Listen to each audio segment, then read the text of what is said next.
Hey guys, I'm Drew Pizzulo, and welcome to another episode of Watch Out.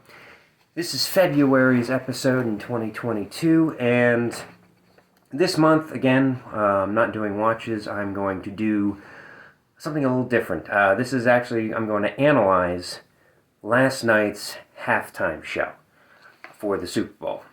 And I had a couple ideas on this. I wanted to do a little history of the halftime show, of what it used to be and what it is now. My first overall analysis about the halftime show is basically, if you liked hip-hop and rap, that genre and that segment of the music industry, you loved the halftime show. If you didn't, well, it wasn't going to convince you to like it. So it was a very segmented approach of a certain niche that the NFL wanted to appeal to. And my whole point of this episode is that's not how it used to be for a halftime show. The very first halftime show was in 1967, and if you don't know who did it, ironically, it was the Three Stooges. From 67 all the way to 2002, there was a quote-unquote theme to the halftime show, which was more like a performance or an act that you would get at the Olympics, or something that you would get like at a Broadway show. They wanted to do like a type of theme. Like for 1972, they did a salute to Louis Armstrong. 1975, it was a tribute to Duke Ellington. 1978, From Paris to the Paris of America. 1980 was a salute to the big band era. 1982, salute to the 60s and Motown. And they would bring out various different artists, both young and new throughout the generations, to appeal to everybody, because they wanted it to be a show for everybody. And that's just not how it is today. They pick a certain segment in a certain market and say, this is who we're going to appeal to this year, and everybody else can go screw themselves. And I find that really a turnoff to a lot of people that turn into the halftime show as a performance rather than a idolization to a certain singer or band in a certain segment for the halftime show. I mean, you go even through the 80s, you had Beat of the Future. And the other thing I've noticed through all this is like a salute to New Orleans even in 1990. I mean, it was a positive theme that they would have throughout these halftime shows from 67 to 2002. I know in 1993, it was Heal the World, and Michael Jackson performed that. I mean, it was something very positive that they wanted to, like the Tapestry of Nations in 2000. Okay, and this one was interesting. You had Phil Collins, Christina Aguilera, Enrique Iglesias, and Toni Braxton. Now that's covering 4 decades of different singers that kind of healed everybody. That's something the Olympics still tries to do, is try to bring all the nations together to heal the world in some way for a period of time, because we all know this world in this day and age is absolutely nuts. So what the Super Bowl was trying to do back then was try to bring in different artists from different generations on a particular theme. And I think that was a great way to go. And they did this all up until 2002, which was the last themed concert. And it was a tribute to September 11th, and that was performed by U2. So you'd always have, even as it was listed in the programs, you'd have a theme, and then it was who was performing the theme. It wasn't about the singer, it wasn't about a songwriter, it wasn't about a band. They were just performing whatever songs that they were going to sing was contributing to that theme. So And then in 2003, it all switched.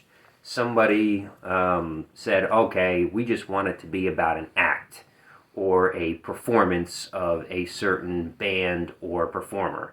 And then it went to Shania Twain was the first one that broke this back in 2003. And then it was either an act or a couple of acts together. There was no more theme. There was no more positive reinforcement. It was just about the actual performance itself by a particular genre, and everybody else, if you didn't like it, then you don't have to watch. That was pretty much the NFL's MO from there on in. And then it went from Shania Twain. In 2004 was Janet Jackson, Kid Rock, P. Diddy, Jessica Simpson, Nelly, Timberlake. I mean, you had everybody in that one. 2005, McCartney. 2006, The Rolling Stones.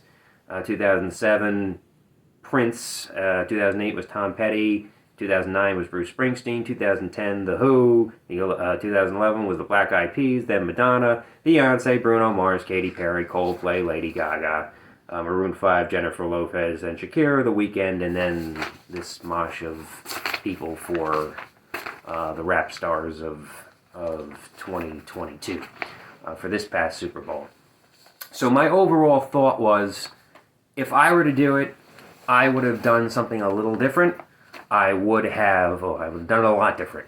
I would have done a tapestry of music that celebrated LA. I understand you want artists that seems to be the overall New Age theme. We want an artist who is in the area that represents that community to do the halftime show.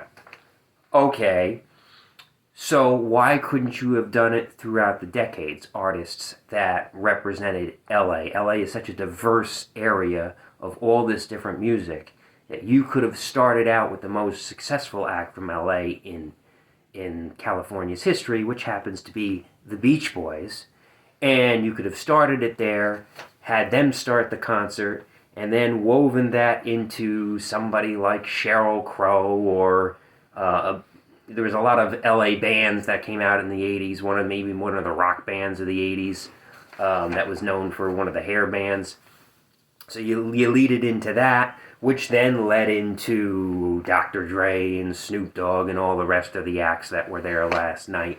And this way you covered a variety of decades, and you also covered a variety of individualistic musical pathways. So people in their 70s could enjoy the Super Bowl, and people in their 40s could enjoy the Super Bowl, and people in their 20s could enjoy the Super Bowl's halftime show and identify with the acts that they're throwing out there.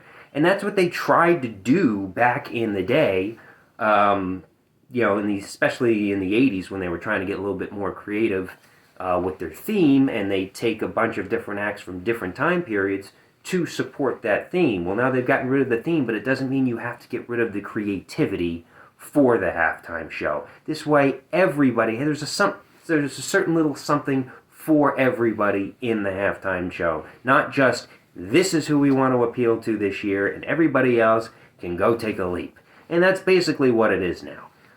Because if you didn't like rap last night, you were tuned out from second one. And if you loved rap, well, then you were tuned in from second one. And it shouldn't be like that. It shouldn't just be just rap or just pop or just, R&B or whatever. It should be a mix of different things that celebrate the cities that you're going to. I know, I guess an upcoming one is going to be in Vegas.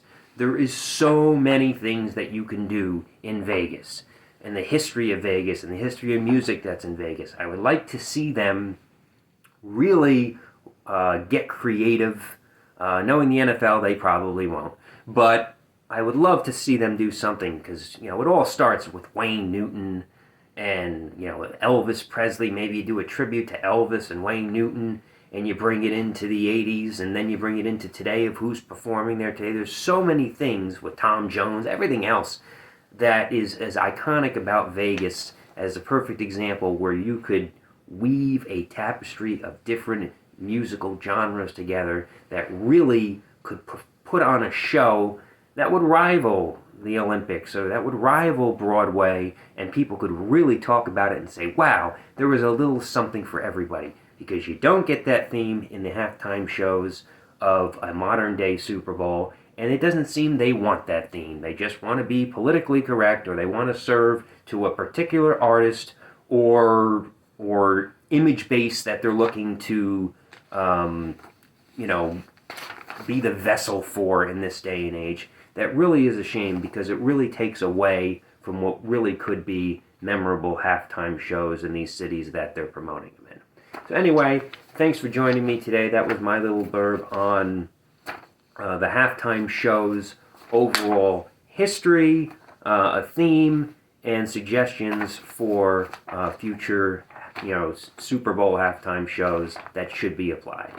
Hopefully you join us next month. We'll have our March Madness episode, Back to the Watches, and I look forward to seeing you then. And watch out. We'll see you next month. Have a great one.